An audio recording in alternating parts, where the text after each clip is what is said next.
ಪ್ರತಿಧ್ವನಿ ಕನ್ನಡ, ಪ್ರತಿಯೊಬ್ಬ ಕನ್ನಡಿಗನ ಧ್ವನಿ.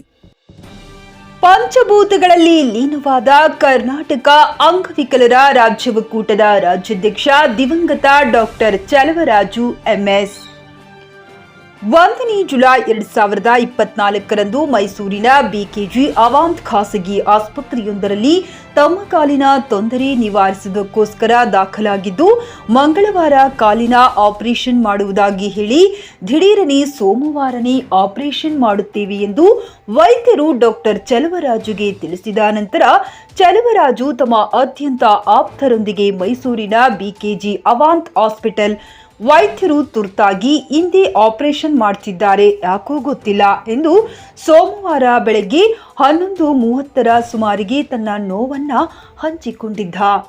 ನಂತರ ಆಪರೇಷನ್ ಥಿಯೇಟರ್ಗೆ ಕರೆದೊಯ್ದ ಕೆಲವೇ ಸಮಯದಲ್ಲಿ ಚಲವರಾಜು ಆಪರೇಷನ್ ಥಿಯೇಟರ್ನಿಂದ ಹೊರಗೆ ಬಂದಿದ್ದು ಮಾತ್ರ ಹೆಣವಾಗಿಯೇ. ವೈದ್ಯರ ಪ್ರಕಾರ ಅವರಿಗೆ ಹೃದಯಾಘಾತವಾಗಿ ಮೃತಪಟ್ಟಿದ್ದಾರೆ ಎಂದಿದ್ದಾರೆ. ಆಪರೇಷನ್ ಸಮಯದಲ್ಲಿ ಅಲ್ಲಿ ಏನೋ ನಡೆದಿದೆ, ಏನು ಎಂದು ಸಂಬಂಧಿಕರಲ್ಲಿ ಸಂಶಯ ಭುಗಿಲೆದ್ದಿತು.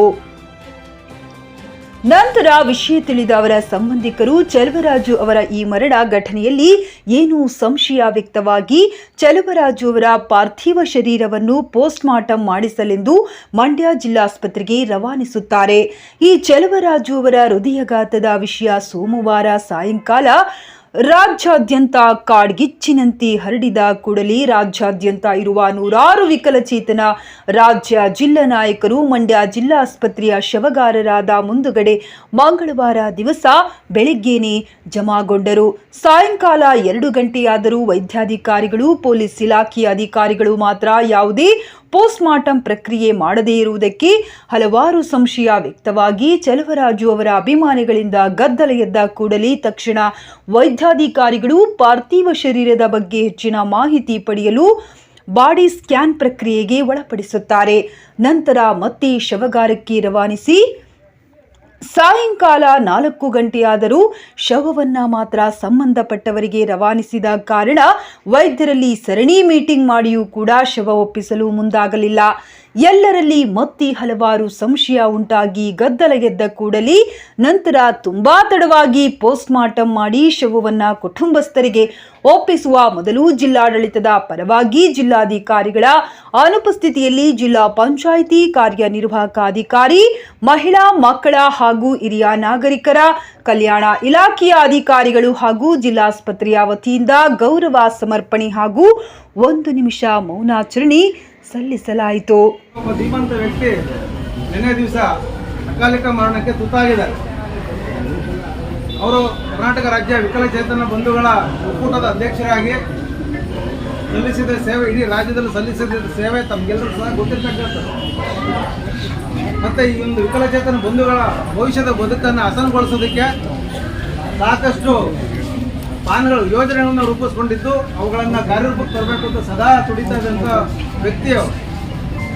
ಅವ್ರನ್ನ ಇದನ್ನು ಕಳ್ಕೊಂಡಿರ್ತಕ್ಕಂಥದ್ದು ಅತ್ಯಂತ ದುರದೃಷ್ಟಕರ. ಕೇವಲ ವಿಕಲಚೇತನ ಬಂಧುಗಳಿಗೆಲ್ಲ, ಈ ಸಮಾಜದ ಶೋಷಿತರಿಗೆ, ದುಡಿಯುವ ವರ್ಗದವರಿಗೆ, ಕಾರ್ಮಿಕರಿಗೆ ನೋವು ಉಂಟಾ ಇರ್ತಕ್ಕಂಥ ಎಲ್ಲರಿಗೆ ಒಂದು ತುಂಬಲಾರದ ನಷ್ಟ ಆಗಿದೆ. ಈ ಒಂದು ಸಂದರ್ಭದಲ್ಲಿ ಅನಿವಾರ್ಯತೆಯನ್ನು ನಾವೆಲ್ಲರೂ ಸಹ ಒಪ್ಕೊಳ್ಳೇಬೇಕು, ಅದು ಏನು ಮಾಡಲಿಕ್ಕೆ ಸಾಧ್ಯ ಇಲ್ಲ. ಸೊ ಇಂಥ ಒಂದು ದುಃಖದ ಸಂದರ್ಭದಲ್ಲಿ ಅವರು ಜಿಲ್ಲೆಗೆ ಐಕಾನ್ ಆಗಿದೆ. ನಮ್ಮ ಚುನಾವಣೆ ಸಂದರ್ಭದಲ್ಲಿ ಜಿಲ್ಲಾ ರಾಯಭಾರಿಯಾಗಿ ಸಹ ಅವರು ಕೆಲಸವನ್ನು ನಿರ್ವಹಿಸಿದರು.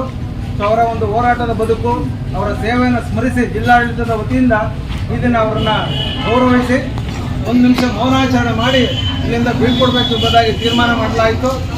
ಆದರೆ ಈ ದಿನ ಮನೆ ಜಿಲ್ಲಾಧಿಕಾರಿಗಳು ಮತ್ತು ಅಪರ ಜಿಲ್ಲಾಧಿಕಾರಿಗಳು ಕಂದಾಯ ಸಚಿವರ ಒಂದು ಸಭೆಗೆ ಮೈಸೂರಿಗೆ ಅನಿವಾರ್ಯವಾಗಿ ಹೋಗಬೇಕಾದ ಕಾರಣ ಅವರ ಪರವಾಗಿ ಮಾನ್ಯ ಮುಖ್ಯ ಕಾರ್ಯನಿರ್ವಾಹಕ ಅಧಿಕಾರಿಗಳು, ಜಿಲ್ಲಾ ಪಂಚಾಯತ್ ಮಂಡ್ಯ ಆದಂಥ ಶ್ರೀಯುತ ಶೇಖ್ ತನ್ನೂರ್ ಆಸಿಫ್ ಸಾಹೇಬ್ರವರು ಜಿಲ್ಲಾಡಳಿತ ಪರವಾಗಿ ಈ ಒಂದು ಮೃತರ ಆತ್ಮಕ್ಕೆ ಶಾಂತಿಯನ್ನು ಕೋರ್ತಾ ಗೌರವವನ್ನು ಸಮರ್ಪಣೆ ಮಾಡಿದ್ದಾರೆ. ಅವರೊಟ್ಟಿಗೆ ಮಹಿಳಾ ಮತ್ತು ಮಕ್ಕಳ ಅಭಿವೃದ್ಧಿ ಇಲಾಖೆಯ ಉಪನಿರ್ದೇಶಕರ ರಾಜಮೂರ್ತಿ ಸಾಹೇಬ್ರವರು ಮತ್ತು ಜಿಲ್ಲಾ ಶಸ್ತ್ರಚಿಕಿತ್ಸಕರು ಸೇರಿದಂತೆ ಎಲ್ಲ ನಮ್ಮ ಅಧಿಕಾರಿ ವರ್ಗದವರು ಮತ್ತು ವಿವಿಧ ಭಾಗಗಳಿಂದ ಬಂದಿರತಕ್ಕಂಥ ಎಲ್ಲ ಬಂಧುಗಳು ಸಹ ಒಂದು ಸಂದರ್ಭದಲ್ಲಿ ಅವರ ಆತ್ಮಕ್ಕೆ ಶಾಂತಿಯನ್ನು ಕೋರೋಣ, ಜಿಲ್ಲಾಡಳಿತ ವತಿಯಿಂದ ಗೌರವವನ್ನು ಸಲ್ಲಿಸೋಣ ಅಂತ ನಾನು ಕೋರ್ಕೊಳ್ತಾ, ಮಾನ್ಯ ಮುಖ್ಯ ಕಾರ್ಯನಿರ್ವಾಹಕ ಅಧಿಕಾರಿಗಳು ಇದೀಗ ತಾನೇ ಜಿಲ್ಲಾಡಳಿತ ಪರವಾಗಿ ಮೃತರ ಆತ್ಮಕ್ಕೆ ಶಾಂತಿಯನ್ನು ಕೋರ್ತಾ ಗೌರವ ಸಮರ್ಪಣೆ ಮಾಡಿದ್ದಾರೆ.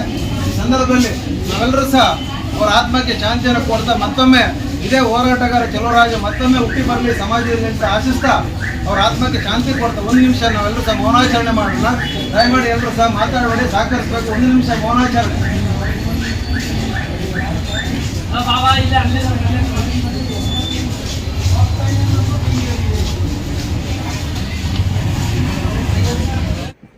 ಈ ಗೌರವ ಸಮರ್ಪಣೆ ಕಾರ್ಯಕ್ರಮ ನಡೆದ ನಂತರ ಪಾರ್ಥಿವ ಶರೀರವನ್ನು ಮಾರಗೌಡನಹಳ್ಳಿ ಗ್ರಾಮಕ್ಕೆ ತರಲಾಯಿತು. ಪಾರ್ಥಿವ ಶರೀರ ಗ್ರಾಮಕ್ಕೆ ಆಗಮಿಸುತ್ತಿದ್ದಂತೆ ಗ್ರಾಮದ ಹಾಗೂ ಸುತ್ತಮುತ್ತಲಿನ ಹಳ್ಳಿಗಳಿಂದ ಸಾವಿರಾರು ಜನರು ಜಮಾಯಿಸಿದರು.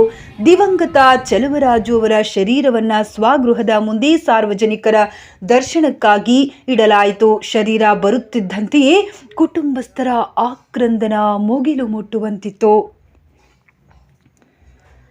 ಕೊನೆಯ ದರ್ಶನವನ್ನ ಪಡೆಯಲು ಎಂಎಲ್ಸಿ, ಎಂಎಲ್ಎ ಸೇರಿದಂತೆ ಹಲವಾರು ರಾಜಕೀಯ ಮುಖಂಡರು ಆಗಮಿಸಿದ್ದರು.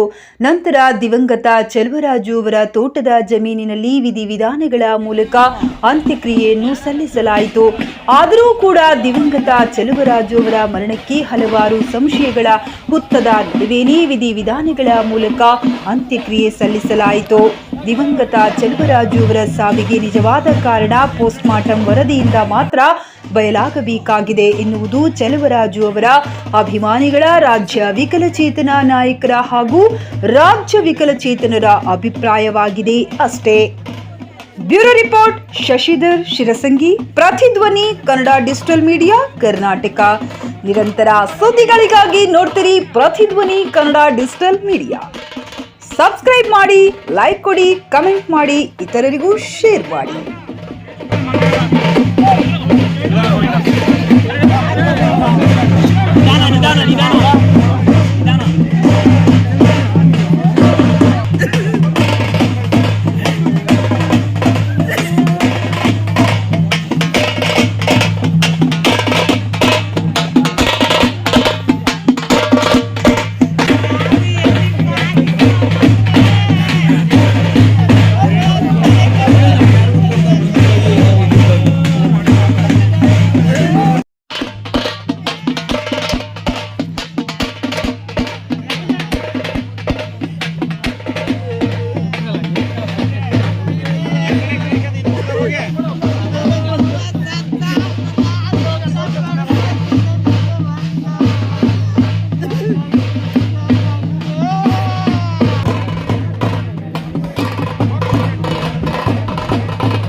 ಸಾಕ್ಬಿಡ್ರಿ, ಕೊಡಿ, ನಿಧಾನ ಕೊಡಿ,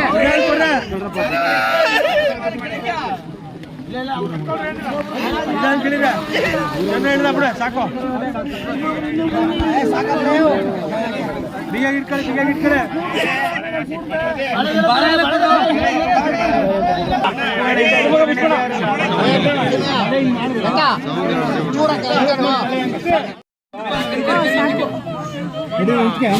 ಬನ್ನಿ, ಕಾಲ್ಕೆ ಬನ್ನಿ.